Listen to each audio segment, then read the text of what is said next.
Pengantar ini singkat, para sahabat. Dukung semua ya sahabat-sahabat kita. Di like, di subscribe, di share sebanyak mungkin. Untuk supaya mencegah sahabat-sahabat kita di luar sana tidak terpengaruh terhadap pemurtadan. Semoga Allah memberikan selalu sikap istiqamah. Ada yang mau saya tanya sama Bang Zuma ya, maaf ya. Aku tertarik kan gini, abang itu selalu bilang tentang Kristen itu tidak baik, Kristen itu yang mencuri segala macam ya. Saya satu yang mau saya tanya, apakah pernah abang melihat kitab Kejadian sampai Wahyu itu, ada nggak satu pun ayat itu yang menyatakan yang baik? Itu aja yang saya tanya. Yang menurut abang itu baik. Silakan Bang Zuma, ayat dari Kejadian sampai Wahyu mengatakan hal yang baik katanya Bang. Hal yang baik itu banyak.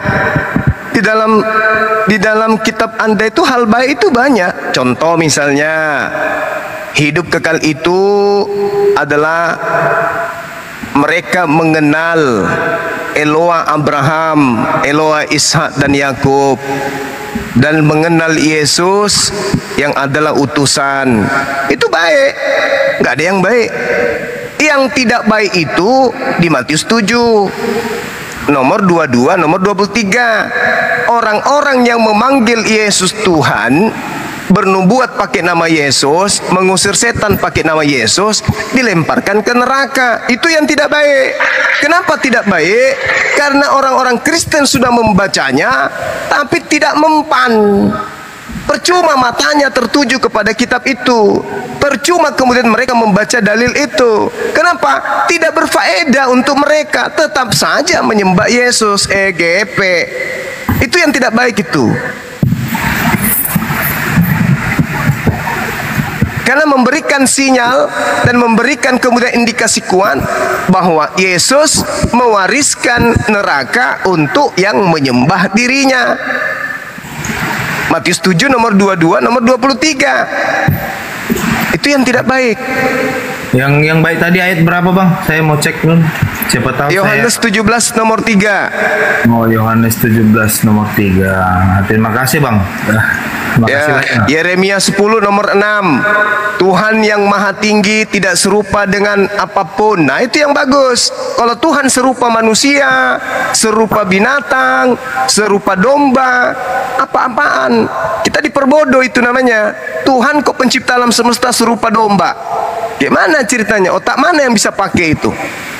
Tapi kalau Tuhan dikatakan tidak serupa dengan makhluk, Tuhan pencipta alam semesta ini tidak serupa dengan apapun, nah itu baru betul. Karena ketika Tuhan itu serupa dengan makhluk, maka pasti punya sisi kelemahan. Pasti punya kelemahan. Misalnya Tuhan serupa dengan manusia. Manusia itu kekuatan pendengarannya hanya berapa mili, hanya berapa jaraknya kemudian. Penglihatannya punya batas penglihatan, jarak kemudian. Tidak bisa mengetahui apa yang ada di belakangnya kalau tidak nengok. Bagaimana Tuhan ada seperti itu? Tuhan punya kelamin berarti. Tuhan punya lambung, Tuhan punya usus, Tuhan punya anus, Tuhan punya nanat. Gimana itu? Tuhan kalau tidak sikat gigi dalam sebulan, gimana dong? Jadi itu tidak bisa disifati oleh Tuhan. Jadi dalil-dalil baik di dalam Bible itu ada. Tuhan tidak serupa dengan apapun. Tuhan itu maha tinggi. Tuhan maha suci. Tuhan bukan manusia dan bukan anak manusia. Itu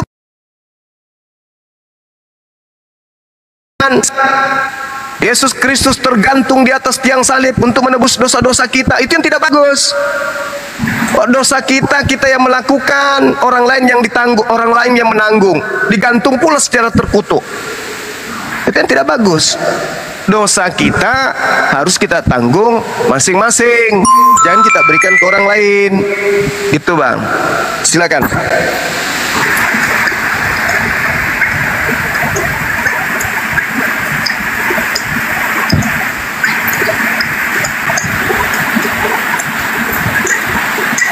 Ya, silakan Bang Nenggolan, gimana? Udah tercerahkan? Saya cuma nanya apa yang baik tadi, cuman udah disampaikan. Terima kasih, udah saya cek juga. Terima kasih ya Bang. Sudah terbantu saya melihat kitab saya yang memang selama ini saya juga nggak pernah lihat, Bang. Iya, silakan. Darah dipindahkan yang lain aja. Ustaz, selamat siang. Ini agama apa, Ustaz? Halo, selamat siang. Ya, agama apa, Halo. Bang? Selamat siang. Iya, Bang, siang. Agama Iya, apa?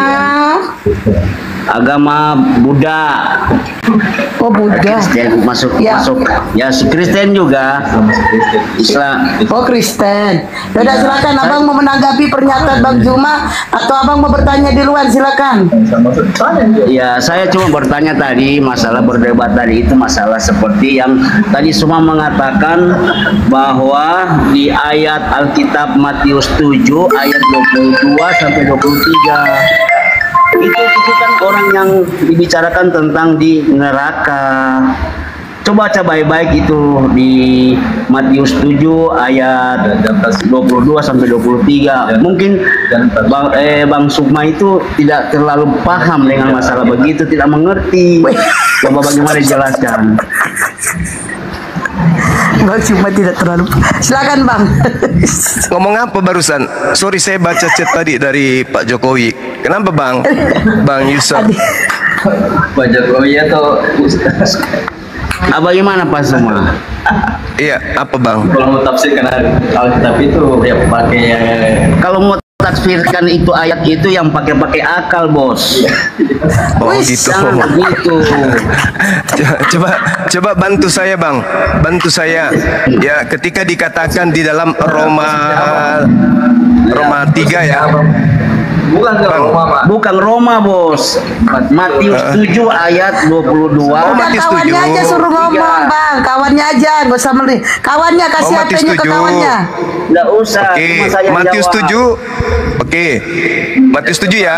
Ya. Ya. Kenapa itu? Kenapa bagaimana ayatnya? Saya bisa belum mengerti itu, Bang Suma. Jadi gini, Yesus pada saat itu berbicara kepada orang-orang yang bukan pemakan babi, yang bukan Oke. yang ibadah minggu, yang Oke. tidak mempertuhankan dirinya, Oke. yang kitabnya adalah kitab Tanak, dan Oke. mereka ini orang-orang yang bersunat.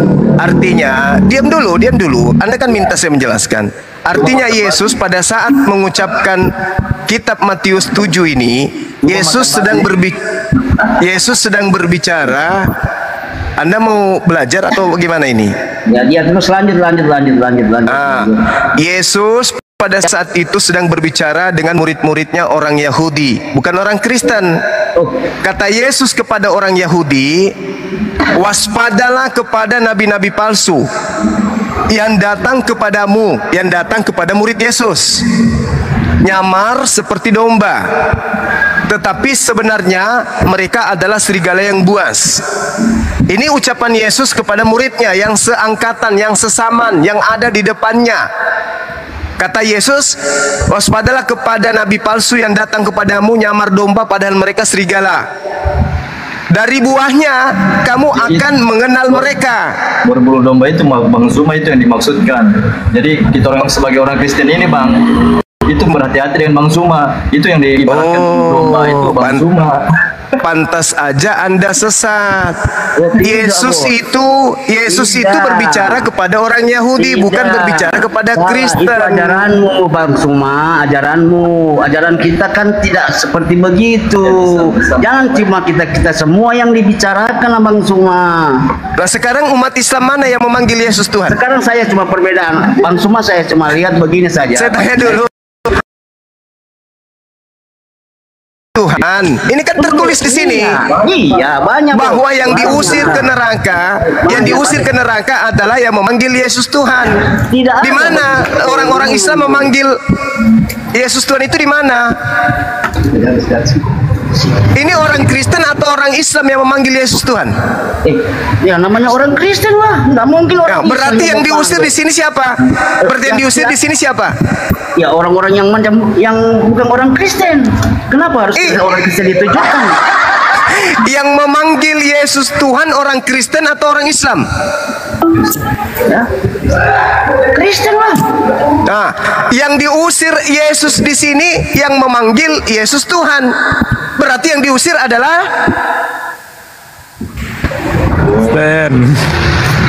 Yang diusir adalah Itu Bang, buat sekolah baca. yang diusir adalah yang Bang Zuma yang diusir adalah Orang Yahudi. Islam. Maksud tidak begini Bang Zuma. ada yang menyebut Yahudi, ada yang menyebut Islam. Nah, inilah kalian kan. Tengoklah. Tengoklah. Sekarang begini. Cuma satu dulu. Satu kata Bos. Ini dulu nih Matius 22-nya nih. Pada hari terakhir banyak orang akan memanggil aku Tuhan, Tuhan. Bukankah kami bernubuat demi namamu, mengusir setan demi namamu, mengadakan mukjizat banyak demi namamu? Ini siapa ini yang melakukan ini siapa? Islam atau Kristen?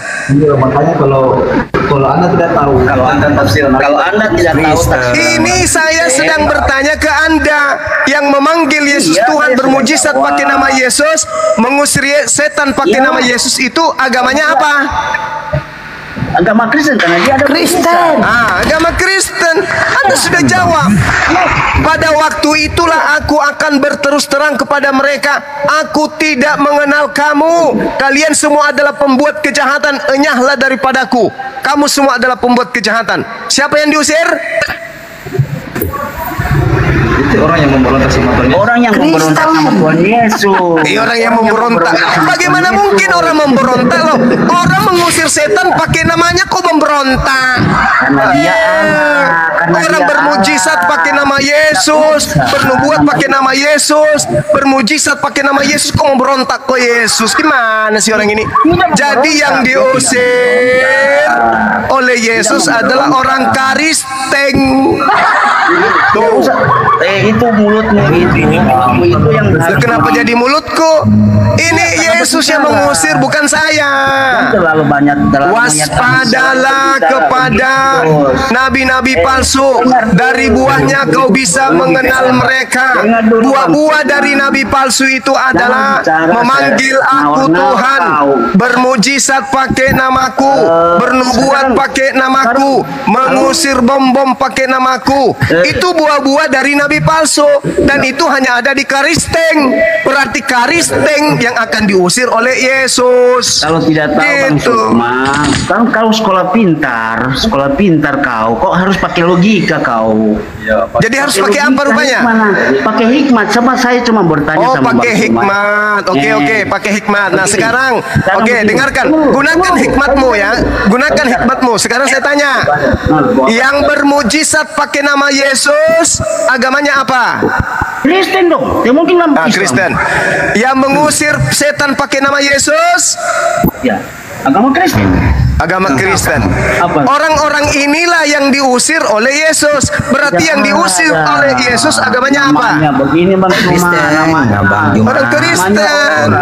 Namanya orang yang jawab ini yang jawab Kristen. Bos. Tuh, saudara pengikut aja sebagai Kristen menjawab yang diusir Kristen. Kan lucu. Orang Makassar, dengar. Orang Makassar berkata. Orang Makassar berkata, tiada kemilau seindah sangsil. Ayat selanjutnya, barang siapa yang berkata tiada kemilau seindah sangsil, maka akan dilemparkan ke dalam api neraka. Pertanyaan saya, yang diusir, yang mengatakan tiada kemilau seindah sangsil itu orang Makassar atau orang Jawa? Saya mau tanya, tidak mungkin orang Jawa. Enggak mungkin orang Jawa. Bagus, berarti yang diusir adalah orang yang memanggil Yesus Tuhan. Itu orang mana? Islam atau Kristen? Yahudi Bang. Yahudi lagi. Ini begini bos. Saya cuma apalagi orang kalau sudah jatuh dalam aku mau orang Kristen Bang. Bang Suma. Saya mau bertanya, orang yang sudah jatuh dalam dosa. Tunggu dulu. Kalau orang sudah jatuh dalam dosa, berarti kita harus bertobat. Bukan dengan cara bagaimana mau diusir. Nggak usah cerita babel-babel, nggak usah. Sekarang kita berbicara di tempat hal yang baru ini. Nggak usah terlalu banyak bicara begitu. Kita tidak mengerti.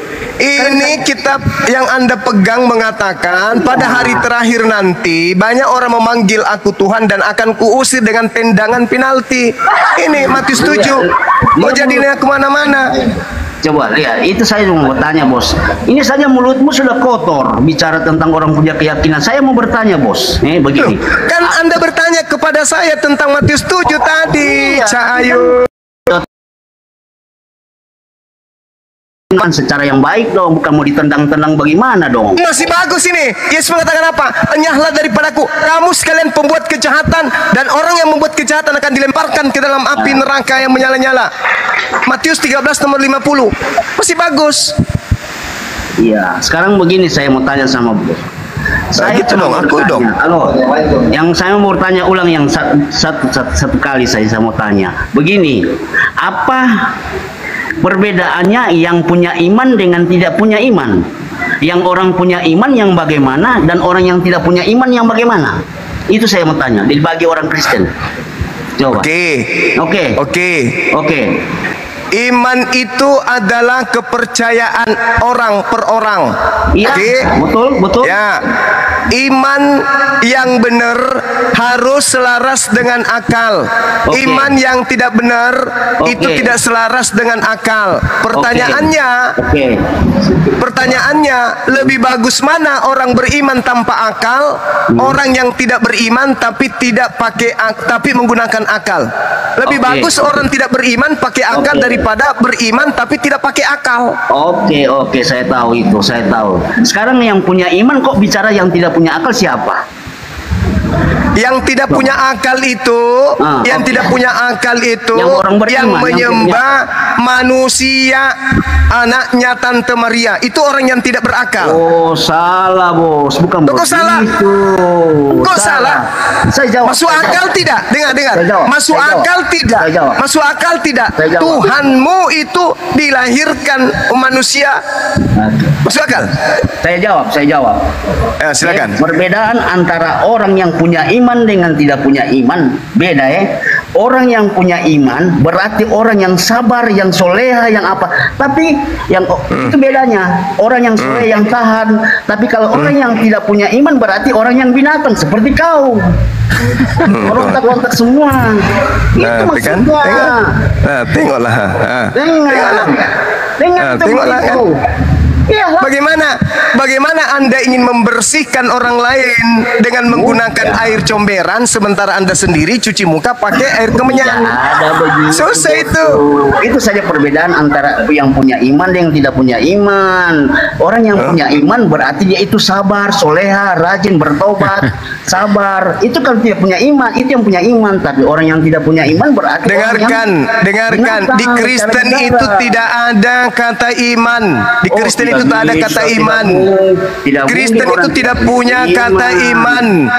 Di Kristen itu menggunakan kata iman hanya dari bahasa Quran. Kristen itu hanya punya kata percaya. Kata iman itu adalah hasil curian dari Islam. Jadi jangan ajarin saya iman. Jangan ajarin. Original teks kitab saudara tidak akan pernah muncul kata iman. Kalian hanya curi-curi kata soleh, kata iman dari Islam. Paham? Jadi kamu itu cuma akal-akalan. Orang Kristen itu tidak sampai kepada level iman. Orang Kristen itu hanya sampai level percaya. Tidak bisa. Tidak ada level iman. Tidak ada level iman di Kristen. Kristen cuma punya level kepercayaan. Banyak bilang sekolah pintar padahal bodoh juga kau itu. Itulah mulutmu.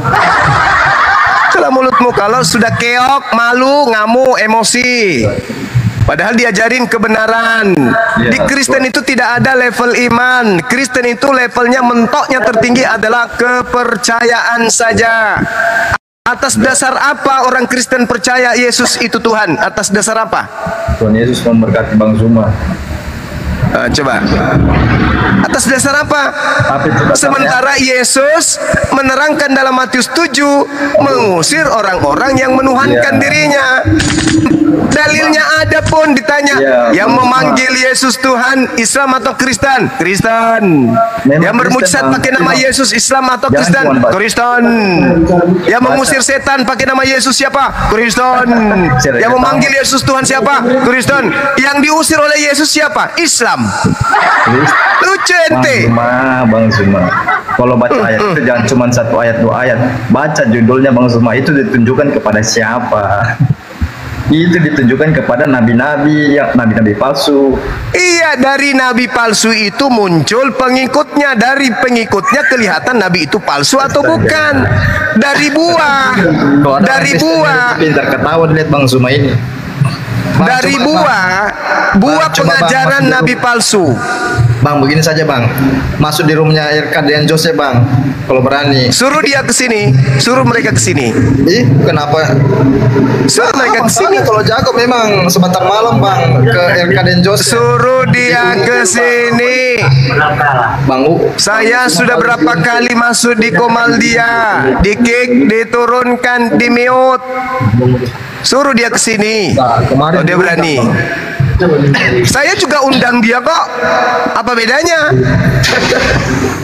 Ya, oke lah Bang Musma. Oke. Ya, pahami ya Matius 7 15 sampai 23 ya.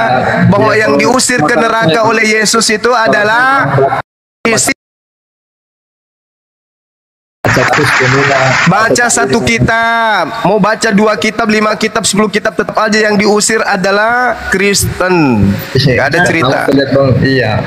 Kalau nggak tahu tafsiran Alkitab Bang, nggak usah Bang. Al-Quran aja, abang kali mungkin nggak tahu. Udah, itu jawaban orang yang putus asa itu. Tuhan memberkati abang, Tuhan Yesus memberkati. Tuhan Yesus memberkati nenek Nukiper. Ya, kapan Yesus jadi Tuhan? Tuhannya Yesus yang memberkati.